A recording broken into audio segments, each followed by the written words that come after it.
Before we dive into the details, don't forget to give us a thumbs up and hit that subscribe button. Now let's take a look at the clip. Dame Harriet Baldwin, MP. Thank you very much, Chair. And Chancellor, you've made it clear already in today's evidence how much you value the work of the Office for Budget Responsibility, the IMF and the independent economists who helped sort of frame the UK guardrails effectively. And I note that in their Article 4 examination of the UK economy last year, which was published on the 1st of July, the IMF said this about the UK economy. It said, growth is recovering faster than expected. Inflation has fallen rapidly to target. And then you became Chancellor on the 5th of July, and the budget came out at the end of October. And I was very struck by the difference between the report that the Office for Budget Responsibility put out last October and the one that was published last week with your spring statement. In those 5 months, their forecast for inflation this year has gone from 2.6% to 3.2%. Obviously, you highlighted the fact that their growth forecast has halved from 2% to 1%. They're also expecting UK borrowing, to be £47.5 billion higher in the forecast period. They're expecting unemployment to go from 4.1% to 4.5%, despite the welfare reforms that were announced alongside the spring statement. They're expecting debt interest to be over £30 billion higher over the next 5 years. They're expecting, at the end of the forecast period, for there to be more children in poverty than in their last report. This is also awful April. Bills are going up for households across the country. We've got tariffs no doubt being announced later today. I just wondered to what extent you recognise now that business confidence and consumer confidence took a real hit after your budget in October. Well, you started by talking about the IMF, and the IMF were very supportive of what we did in the budget last year to put the public finances back on a firm footing. And they were also very supportive of the fiscal rules that we announced, both to bring stability to the public finances, but also to unlock private investment. So I was very appreciative of the support both from Kristalina Georgieva and Gita Gopinath at the IMF for the work that we are doing to bring stability back to the economy, and through our modern supply side approach to bring growth back. And you mentioned the OBR forecasts around growth for this year. Well, as you will well know, the OECD and others have downgraded a range of countries in the G7 and the developed world. But the OBR have also revised up growth in 2026, 2027, 28 and 29, and they forecast that by the end of the forecast period, the economy will be bigger than they forecast the Conservatives' last budget, and indeed bigger than they forecast the budget that I delivered last autumn. So if you take it in the round, the OBR are saying the economy will be bigger. They put that down to the planning reforms that we've instigated, and the IMF have welcomed what we did at the budget last year. But Chancellor, the IMF, as you rightly say, you are following a lot of the recommendations in their Article 4 report on the UK economy. You must acknowledge, you cannot deny the reality that since October last year and the spring statement, growth in this economy, the confidence of businesses, the confidence of consumers has been considerably worse than you were hoping for when you announced that budget. I mean, you must be able to see that. Well, I absolutely accept that there are costs of any policy, whether it's on spending or tax, but there are also costs of irresponsibility. And just imagine if last October I hadn't have taken the action that we did, to put the public finances on a firm footing, to put more money into the NHS, which has seen for 5 months in a row NHS waiting lists fall, and 2 million additional appointments in the National Health Service, reducing those record waiting lists that were bequeathed to us by the previous government.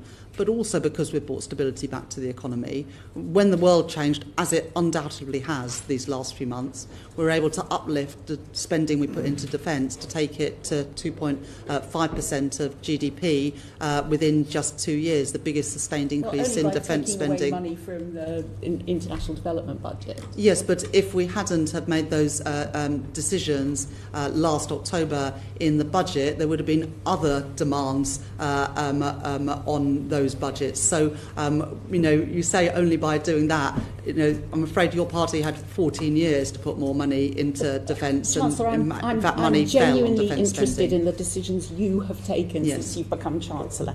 And what I'm not hearing is, in terms of these economic statistics since your budget last October, is anything that has got better in terms of these economic numbers. In fact, in your Treasury own document, in terms of the measures, and you cited the planning reforms as being a helpful supply side that have helped the Office for Budget Responsibility increase the growth of the UK economy. But in your chart 1.1 in the Treasury document published alongside the spring statement, it specifically spells out that the autumn budget measures in terms of crowding out and employer national insurance have actually reduced the UK economy. Surely you can accept that it's your measures that have had some of this impact in terms of the deteriorating statistics that I've mentioned since October. Chancellor. So I've said that, of course, there are always costs to any policy on tax or spending, but there is also a cost of the counterfactual. And the counterfactual would have been leaving the public finances on an unfirm footing to embed the instability that was bequeathed to us by the previous government, and it would also have meant further increases in NHS hospital waiting lists. So we increased national insurance contributions and we put £25 billion extra investment into our National Health Service. We think that was the right priority. Now, other people would say, no, don't put more money into the NHS, and that is absolutely their right to say that. If you want more money into our NHS to reduce waiting times, and we have now for 5 months reduced NHS waiting lists with 2 million additional appointments, if you would prefer not to put that money into the NHS, you're absolutely at liberty to say that, but you have to be honest, because if you want that extra money, you have to support the taxes to pay for it. Well, we can monitor the impact of that as time goes by, but in terms of the number that you just cited to this committee, which was the £500 a year extra in real household disposable income, could you just help the committee out, because I wondered which official document that's actually published in? Well, it's from the OBR numbers, and I already have given that answer to Yuan Yang. So if you take the spring budget from the previous Chancellor, Jeremy Hunt, and you look at the OBR's forecasts for real household disposable income in that forecast, and you compare it to the forecast that they published last week, and you look at RHDI per year, every year, and you look at the contrast between those two, So it's you average £500 per year per household. as I already have said in the previous answer, it is the average. So some years it's more than 500, some years it's less. 500 is the average additional RHDI for the spring statement I delivered last week compared to the last budget that the Conservatives delivered. And in that time, the OBR forecast that on average RHDI per person will be £500 more now because of the actions we've taken compared to the plans bequeathed to me by the previous government. And the deterioration in terms of the economic statistics and the OBR's forecast since last October until now, March, do you recognise that that has caused some consternation in terms of the way that the markets have dealt with the amount of gilts that the UK has to issue, and that it has put us much more, and the Office for Budget Responsibility confirmed this, much more at the mercy of the markets because we have increased the borrowing by the amounts that I read out earlier?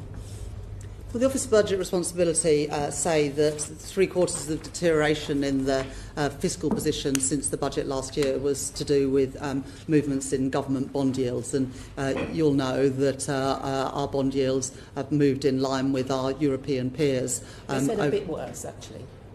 Well, In their actually, if you evidence look at us piece. compared to Yeah. Germany and France, I think it's we've moved in line with our peers, and that is what the Office of Budget Responsibility confirm. But look, when I became Chancellor, national debt as a share, national debt was twice as high as when Labour left office in 2010. And as a result of that, we are spending £105.3 billion on debt interest payments. That's more, let me finish answering your question.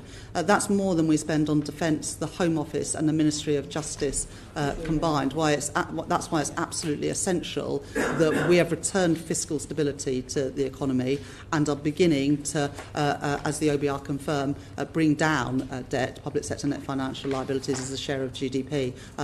It is essential that we do that, because I would rather spend money on the priorities of the British people rather than on servicing the debt left to us by the previous government. But you have increased debt. Thank you, Chair. Yeah, I think, we just should acknowledge there was a pandemic in the middle of the last Parliament, whichever party was in power. And a mini budget that crushed the economy. Well, indeed, and both of those things. But I think that the pandemic would have hurt everyone, so it's just for balance. What's your take on this?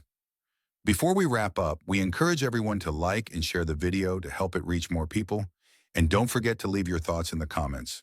We'd love to hear what you think. Thank you for watching, and we'll see you next time.